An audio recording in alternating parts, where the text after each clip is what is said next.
M அகாடமியினுடைய YouTube channel மூலமா 10th ஸ்டூடெண்ட்ஸுக்கும் +2 ஸ்டூடெண்ட்ஸுக்கும் நிறைய videos இது வரைக்கும் போட்டிருக்கோம். +2க்கு வந்து கடைசியாக போட்டிருக்க வீடியோஸ் வந்து இன்க்ரீசிங் டிக்ரீசிங் ஃபங்க்ஷன்ஸில் போட்டிருப்பேன். அடுத்த டாப்பிக்காக அவங்களுக்கு என்ன எடுக்கலாம் அப்படின்னு இருக்கோம் அப்படின்னா மேக்ஸிமா அண்ட் மினிமா அப்படிங்கிற கேசஸ். இது வந்து சிபிஎஸ்சியில் வந்து செகண்ட் டெரிவேட்டிவ் மெத்தடில் இருக்கும், ஸ்டேட் போர்டில் வந்து ஃபர்ஸ்ட் டெரிவேட்டிவ் மெத்தடில் இருக்கும். ஸோ இந்த ரெண்டு மெத்தடையுமே மிக்ஸ் பண்ணி தான் நாங்கள் எடுக்க போகிறோம். நாங்கள் வந்து ஸ்டேட் போர்டு ஐசிஎஸ்சியில் ஸ்டூடெண்ட்ஸ் சிபிஎஸ்சி ஸ்டூடெண்ட்ஸ் அப்படின்னு பிரித்து அப்படிங்கிற மாதிரிலாம் எடுக்கிறதெல்லாம் இல்லை. எல்லாத்துக்குமே காமனாக என்ன கவர் ஆகுது இந்த எக்ஸாமினேஷன் பாயிண்ட் ஆஃப் வியூவில் என்ன உண்டோ அதை தான் செஞ்சுட்டு இருக்கோம்.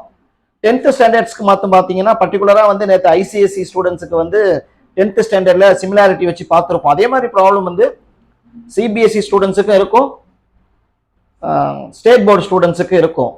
ஸோ யார் யாருக்கு என்னென்ன ரெக்குயர்மெண்ட்ஸ் இருக்குது அப்படிங்கிறத எங்களுக்கு பர்டிகுலராக கொஸ்டின்ஸ் இது மாதிரி விஷயங்கள்லாம் நிறைய பண்ணுங்கள், ஷேர் பண்ணுங்கள், லைக் பண்ணுங்கள் அப்படின்னு நிறைய சொல்கிறோம். எங்களுக்கு கமெண்ட்டில் கொடுத்தீங்க அப்படின்னா இப்போ எப்படி ஐசிஎஸ்சி ஸ்டூடெண்ட்ஸ் எங்களுக்கு வந்து கொடுத்தாங்க அப்படிங்கிறனால அவங்களுக்கு வரிசையாக போட முடிஞ்சுது. அது மாதிரி ஐசிஎஸ்சி 10th ஸ்டூடெண்ட்ஸ் அல்லது ஸ்டேட் போர்டு ஸ்டூடெண்ட்ஸ் சிபிஎஸ்சி ஸ்டூடெண்ட்ஸ்னாலும் சரி அவங்களுக்கு பர்டிகுலராக என்ன டாபிக் வேணும் அப்படிங்கிறத சொல்லுங்கள். +2 ஸ்டூடெண்ட்ஸும் அதே மாதிரி சொல்லுங்கள்.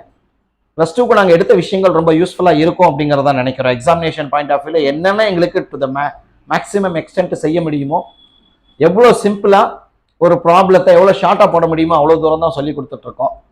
உங்கள் கமெண்ட்ஸில் அந்த எடுத்திருக்க அந்த வீடியோஸ் வந்து உங்களுக்கு யூஸ்ஃபுல்லாக இருந்ததா இல்லையா அப்படிங்கிற விஷயத்தையும் போடுங்க. அது எங்களுக்கு ரொம்ப என்கரேஜிங்காக இருக்கும். அப்படி இருக்கும்போது எங்களால் இன்னும் உங்களுக்கு நிறைய விஷயங்கள் கொடுக்கணும் அப்படிங்கிற ஐடியா தோண ஆரம்பிக்கும். ஸோ +2 பொறுத்த வரைக்கும் அடுத்து நாம் எடுக்க போகிற டாப்பிக்காக வந்து மேக்ஸிமா மினிமா அப்படிங்கிறதா தான் இருக்கும். எல்லாருக்குமே நன்றிகள். நீங்கள் இது வரைக்கும் பார்த்து லைக் பண்ணி இது வரைக்கும் கொடுத்த உங்களுடைய ஆதரவுக்கு எங்களுடைய academy M academy YouTube channel மூலியமா மனமார்ந்த நன்றியை தெரிவித்துக் கொள்கிறோம். இதே மாதிரி ஆதரவு தொடரணும் அப்படின்னு கேட்டுக்கிறோம்.